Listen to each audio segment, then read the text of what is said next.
हो गया। आज का अपना टॉपिक है बौद्ध धर्म। बौद्ध धर्म, बौद्ध धर्म का हर एक टॉपिक आज आप पूरा करेंगे, ठीक है ना। आज है ना प्रत्येक टॉपिक इससे संबंधित जितने भी क्वेश्चन होंगे वो सारे के सारे हम इस वीडियो में कंप्लीट करेंगे। तो सबसे पहले इनके संस्थापक इनके गौतम बुद्ध या महात्मा बुद्ध।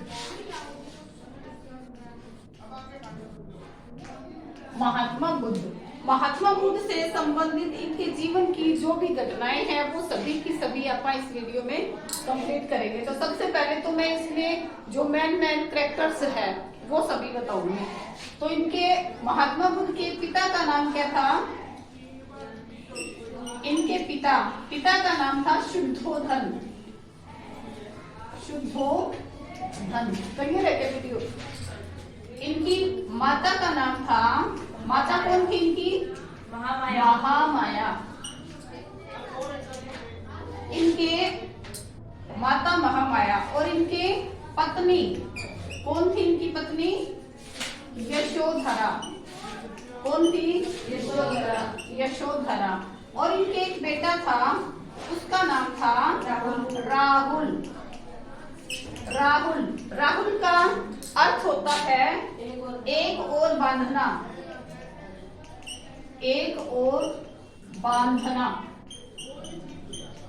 ठीक है। और जो महात्मा बुद्ध थे इनके बचपन का नाम था सिद्धार्थ, ठीक है। ये महात्मा बुद्ध तो है ना, जब महात्मा बुद्ध तो कब बने? जब इनको ज्ञान की प्राप्ति हुई तो महात्मा बुद्ध कहलाए थे ये। पहले इनका नाम क्या था? सिद्धार्थ। अब इसकी पूरी की पूरी स्टोरी बताती हूँ मैं, और पूरी स्टोरी में आपके सारे क्वेश्चन क्लियर हो जाएंगे। अब देखो, इसके पिता कौन थे? शुद्धोधन, माता महामाया, पत्नी यशोधरा और बेटा राहुल। ये बातें आपको याद रखनी है। अब देखो, महात्मा बुद्ध इनका जन्म कब हुआ था? महात्मा बुद्ध का जन्म हुआ था 563 ईसा पूर्व। कब हुआ था? 563। मेन क्वेश्चन अपनी कॉपी में राइट कर देना। इनका जन्म हुआ था 563 ईसा पूर्व, ठीक है। और इनका जन्म हुआ था लुम्बिनी वन में। हुआ ये था कि इनकी जो माँ थी महामाया, पहले सुन लो बाद में राइट कर लेना। इनकी जो माँ थी महामाया वो प्रेग्नेंट थी, गर्भ से थी। और इसके जो महामाया था ना, उसके पिता महामाया को इसके पिता जो है वो लेने के लिए आ गए। आप आगे आ जाओ, इधर जिसको दिखाई नहीं दे रहा वो इधर आ जाओ। तो जो महामाया है इसको इसके फादर लेने आए, और इसके फादर जो है इसको लेकर के जा रहे थे तो रास्ते में पड़ता है लुम्बिनी वन। लुम्बिनी वन जो था वो कहाँ है वर्तमान में? नेपाल में, ठीक है। नेपाल में लुम्बिनी वन है आज भी। तो ये जब जा रही थी ना तो रास्ते में इसको प्रसव पीड़ा हुई, और वहीं पे इस सिद्धार्थ का जन्म हो गया। राहुल नहीं, सिद्धार्थ, महात्मा बुद्ध। अब तो महात्मा बुद्ध की स्टोरी पढ़ रहे हैं ना। तो महात्मा बुद्ध का यानी सिद्धार्थ का जन्म कहाँ हुआ था? लुम्बिनी वन में। अब लुम्बिनी वन में इनका जन्म हो गया, और जन्म के 7वें दिन महामाया की मृत्यु हो गई। कौन से दिन? 7वें दिन महामाया मर गई। अब है ना, शुद्धोधन ने सोचा कि मेरा बेटा अभी छोटा है, तो उसने दूसरी शादी कर ली। दूसरी शादी की थी वो गौतमी थी। मैंने पहले आपको ये बताया नहीं, गौतमी इसकी भी माता थी, सौतेली माँ थी, ठीक है। तो गौतमी कौन थी? विमाता कह दो, मौसी कह दो, या दूसरी माँ कह दो। तो गौतमी है ना, गौतमी इसका सिद्धार्थ का या महात्मा बुद्ध का पालन पोषण कौन करेगी? गौतमी ही करेगी। गौतमी महात्मा बुद्ध का पालन पोषण करेगी, और गौतमी की वजह से ही ये गौतम बुद्ध कहलाएंगे, ठीक है। महात्मा बुद्ध है, गौतम बुद्ध है, तो ये गौतम बुद्ध किसकी वजह से कहलाएंगे? गौतमी की वजह से। अब देखो आगे, मैं दोबारा से करवा दूंगी, आपको समझना है। तो अब ये गौतम बुद्ध किसकी वजह से कहलाए? इसकी मौसी गौतमी की वजह से। अब है ना, शुद्धोधन थे, कौन थे शुद्धोधन? महात्मा बुद्ध के पिता। हाँ, इसके फादर थे शुद्धोधन। इसको है ना चिंता हो गई, क्योंकि जैसे महात्मा बुद्ध बड़े हुए ना, तो ये बिल्कुल गुमसुम चुपचाप रहने लगे। तो महात्मा ये शुद्धोधन को चिंता हो गई। इसको लगा कि मेरा तो एक ही तो बेटा है, वो बिल्कुल उदास रहता है सारा दिन। तो इसने एक ज्योतिषी को बुलाया। किसको बुलाया? ज्योतिषी। और ज्योतिषी ने ना सिद्धार्थ का हाथ देख के बताया कि या तो ये बच्चा एक बहुत बड़ा वैज्ञानिक, वो सम्राट बनेगा, राजा बनेगा, या फिर ये बिल्कुल सन्यासी बनेगा। ठीक है, तो शुद्धोधन फिर चिंतित हो गए। ये बोले मेरा बेटा जो है वो, शुद्धोधन है ना, ये बोला कि मेरा बेटा सन्यासी ना बन जाए, हम चाहते हैं कि ये भी राजा बने, क्योंकि शुद्धोधन भी एक राजा थे, तो ये चाहते थे कि इनका बेटा भी राजा बने। अब शुद्धोधन ने इसका एक उपाय निकाला और अपने बेटे की शादी, जब ये 16 साल का था, तब अपने बेटे की शादी इसने किससे कर दी? यशोधरा। इसका बेटा कौन, इसकी पत्नी कौन थी? यशोधरा। शुद्धोधन ने अपने बेटे की शादी यशोधरा से कर दी। अब ये छोटा था, उस टाइम उम्र में छोटा था, 16 साल का था। अब है ना, इसको एक बेटा हो गया। बेटा हुआ, उसका नाम क्या रखा? राहुल। राहुल का अर्थ क्या होता है? एक और बांधना। यानी जब राहुल हो गया ना, तो शुद्धोधन खुश हुए कि अब है ना बेटे की जिम्मेवारियों में सिद्धार्थ ऐसे उलझ जाएगा कि वो सन्यासी बनने की सोचेगा ही नहीं। तो राहुल का अर्थ इसलिए माना गया है कि एक और बांधना, क्योंकि बंध गया ना, जो मतलब जब संतान होती है ना, तो माता पिता है, उनका पूरा का पूरा ध्यान जो होता है वो बच्चों में रहता है, वो और कुछ सोच ही नहीं सकते। तो शुद्धोधन की अब कुछ चिंताएं कम हो गई थी। लेकिन एक दिन है ना, जो महात्मा बुद्ध थे वो एक पार्क में बैठे हुए थे और वो देख रहे थे कि उसने ना एक सीन देखा और इससे उसका जीवन पूरा का पूरा बदल जाएगा। इसने क्या देखा? एक तो इसने देखा था बीमार आदमी, पार्क में बैठा बैठा देख रहा था कि एक बीमार आदमी आया, वो दुखी था बहुत ज्यादा, क्योंकि वो बीमार था, खांस रहा था, बेचारा सा लग रहा था। तो सिद्धार्थ ने सोचा बीमार आदमी तो दुखी है।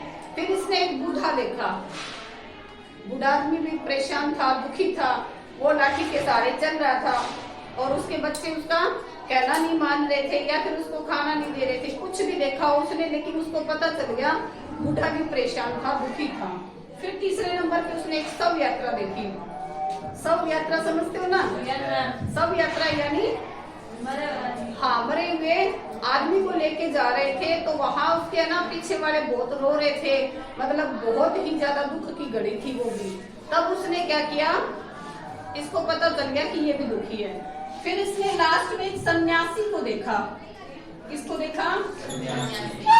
सन्यासी को देखा। और सन्यासी जो थे ना, जो सन्यासी आया वो मस्त था, बिल्कुल मस्त बाबा था। वो मांग के खा लिया, खुशी खुशी नाच रहा था आराम से अपने, उसको कोई टेंशन नहीं थी। तो इसको लगा कि बूढ़ा आदमी भी परेशान है, बीमार आदमी भी परेशान है और सब वाला भी, मरा हुआ आदमी भी परेशान है, इसलिए अब सन्यासी सबसे सुखी है तो मैं सन्यासी बन जाता हूँ। तभी से इसने क्या कर लिया, ठान लिया कि मैं सन्यासी बनूंगा। और मौका पा करके वो घर से निकल गया 29 ईयर में। जब ये 29 साल का था, तब तक इसका बेटा भी थोड़ा बड़ा हो गया, राहुल भी। और 29 साल में इसने घर का त्याग कर दिया। 29 साल में क्या कर दिया इसने? घर का त्याग। और घर को त्याग किया ना उस, यानी 29 ईयर में इसने क्या कर दिया?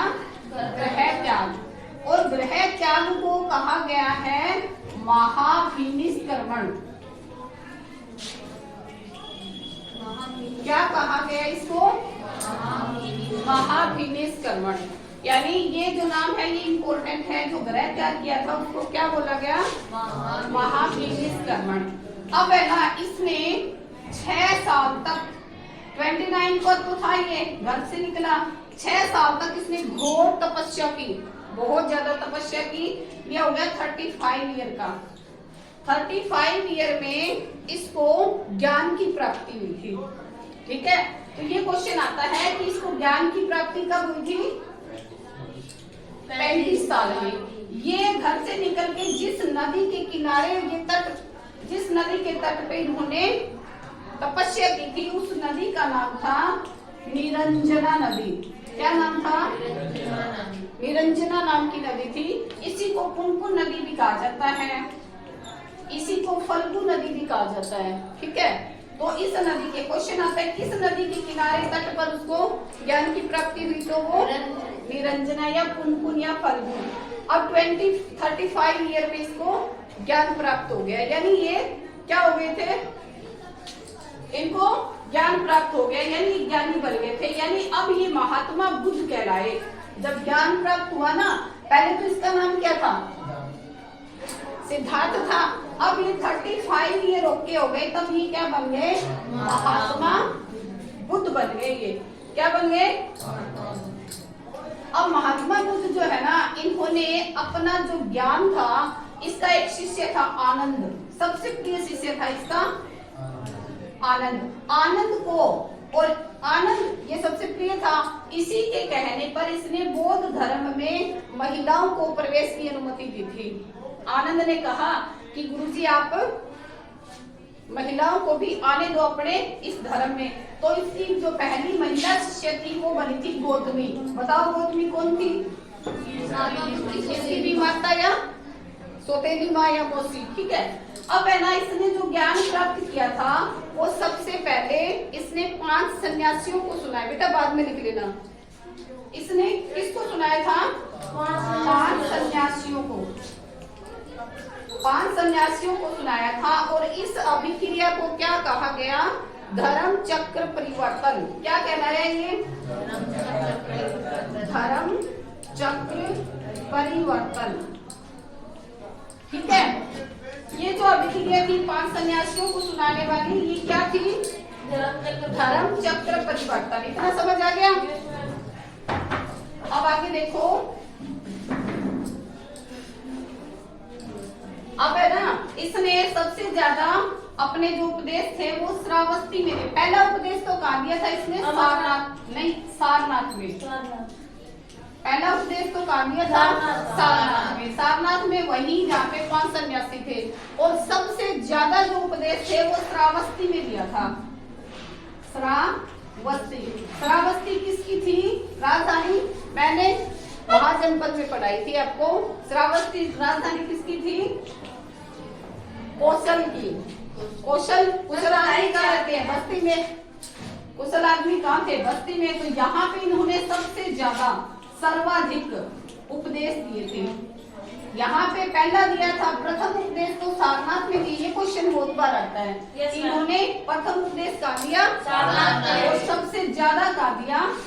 श्रावस्ती में। ठीक है, अब देखो इसमें त्रिरत्न थे।